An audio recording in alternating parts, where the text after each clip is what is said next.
All right, what up, guys? Welcome to my morning coffee thoughts. Today I have a Diet Coke.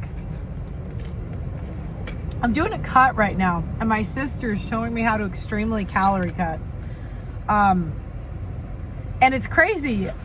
These Diet Cokes, I feel like there's got to be a catch with them because they're really low calorie and really low sugar, but they really suppress your appetite. So someone in the comments, let me know what's wrong with this, because I'm sure there's a catch, but they've been very helpful for this last cut. I'm down like 3 pounds in the last week and a half. Anyways, so recently I had on Lila Rose onto my show. Now, Lila Rose is a Christian conservative woman on paper that pretends to be that in order to get clout on the internet. And it's very obvious that this is kind of an unlikable woman that is building her brand on being virtuous. And women like that don't really like women like me because I just like to be accurate, okay? I'm an accuracy type of person. And the challenge you get with women like that is they're not very likable and they're rude, they overtalk you, but they do it with a smile on their face. And so a lot of beta simp men don't catch how passive aggressive and rude they are, how much they monologue and overtalk you. Now, I had Lila Rose on my show like a few months ago, and I could barely get a word. Like, do you know how frustrating that is? When you have a guest on your show that like you put in years into building and you can't even get a word in. And it's just a lack of self-awareness on her part. And women like her, Christian men, tend to be sexually inexperienced. And so they don't know how to put women like that in their place. So that's why, in my opinion, you see like the worst category, most bitchy, uptight, naggy version of women in churches, is because you got the sexually inexperienced men, the women that pretend to be sexually inexperienced just so they can run circles around them. But their behavior is bitchy, unlikable, and rude. So I have her on my show. And when she's on my show, she's very particular about positioning herself as this moral authority. What she's trying to do is say, Pearl, it's why she keeps going personal and saying, Pearl, what's your faith, Pearl? She's trying to signal, I go to church more than you and I pray more than you. I am the CEO of praying, right? And that's what a lot of Christian conservatives do. And when you dig into a lot of their pasts, it's really not, and you guys know, I don't claim to be a saint out here. I don't really like to, I'm not claiming to be a saint, but a lot of these people are involved in weird stuff, okay? So I end up muting the bitch. She kept monologuing, she kept over talking me. I warned her twice, she still didn't listen, now I end up muting her. And the reason I muted her is because I gotta be able to get a word in on my own show. And again, she's just used to over talking. Now, the conflict we had was talking about male pornography, right? So I believe that it's really not in women's place to lecture men about anything ever. Because, men naturally become better people over time because they have a conscience, they have guilt. Where women, we tend to become worse people. And men have consequences, we don't have consequences. So what happened was, she wants to nag men about corn, when really the female corn stars are the real problem because they're the ones producing the stuff. Now, a lot of the conservative women will come in and say, oh, but the women are groomed in corn.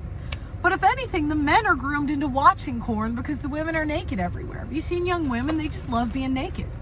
And they go into these male spaces and they dress like hookers and then wonder why the men are watching corn. Like, you'll see women in anime costumes.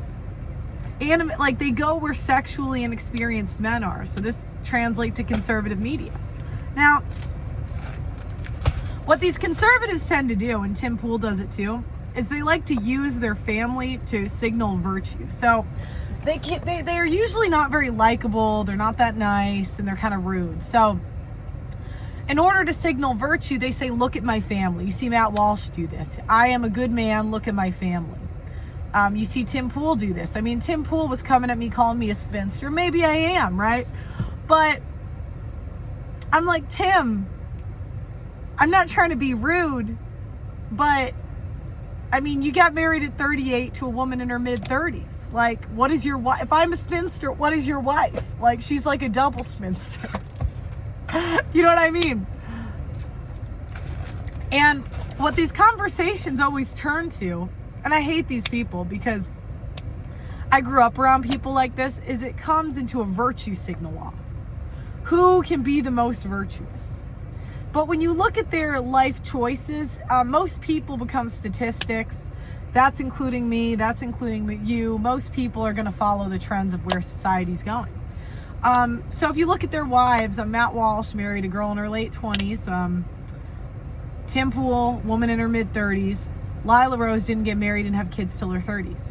And she's running a I don't know who's watching the kids, but it's not Lila, because you can't run an organization that big and be an involved parent. There's no way.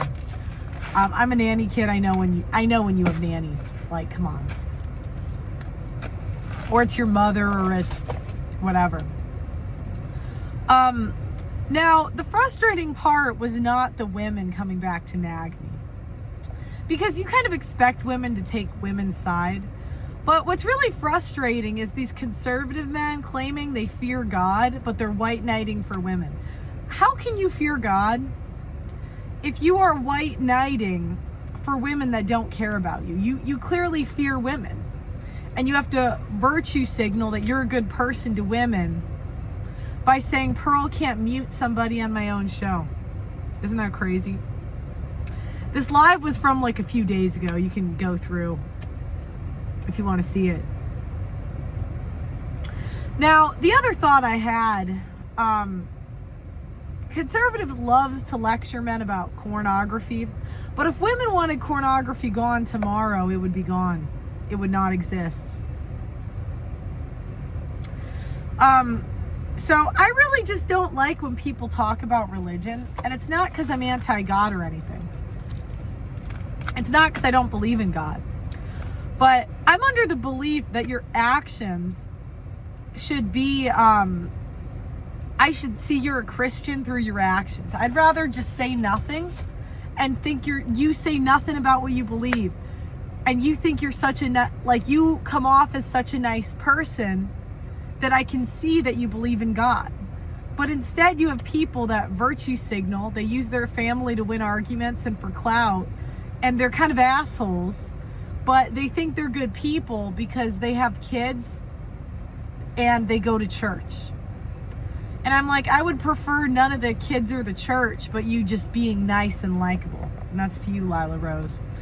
Now, my last comment is a lot of these women are frauds. I just saw a clip of Lila Rose talking about she dated a bunch of guys in her 20s. She's going to try to pretend she didn't throw it back for any of them. Obviously, if you're an idiot, you'll believe that. But, remember, the sex drive starts at like 16. I remember the first time I wanted to, because I waited till halfway through college to have sex, and that felt like forever. That felt like, oh my God, I felt like I waited forever. And I'm like, you guys expect me to believe you waited till you were 30 to have sex? Really? Do you think I'm stupid? These simps will believe you, but I don't. Sorry, ma'am. So she kind of did the same thing that everyone else does. Hires a nanny. And now she's obviously not a full-time mother because she's got this big organization. I'm not saying that's wrong. But what the challenge is, it's just not what they're selling, and that's very frustrating. So, anyways, that's my thoughts on that debate.